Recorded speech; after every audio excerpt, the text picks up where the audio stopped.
சின்ன சமையல்காரன் என்ன பண்றீங்க? சீவரிங்க. ஓகே, பெரிய சமையல்காரன் என்ன பண்றாருன்னு பாப்போம். என்ன பண்றீங்க? நம்ம இன்னைக்கு பீட்சா பண்றோம்.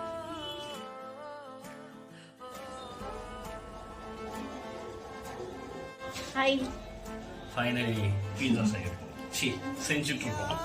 செய்யறான். வளர்றான். பீட்சா ரெடி ஆயிடுச்சு. சோ இத வந்து இதுக்குள்ள வெச்சோம்னா ரெடி ஆயிடும். ஓகே. ஓவன் இல்லைன்னு யாரும் கவலைப்படாதீங்க. குக்கர்ல கூட செஞ்சுக்கலாம். எங்கள மாதிரி. இந்த மாதிரி குக்கர் இருந்தாலும் செய்யலாம். பாய் பாய் பீட்சா. ரெடி. வாவ்.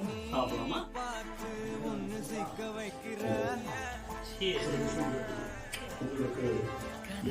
சாப்பிடலாம்.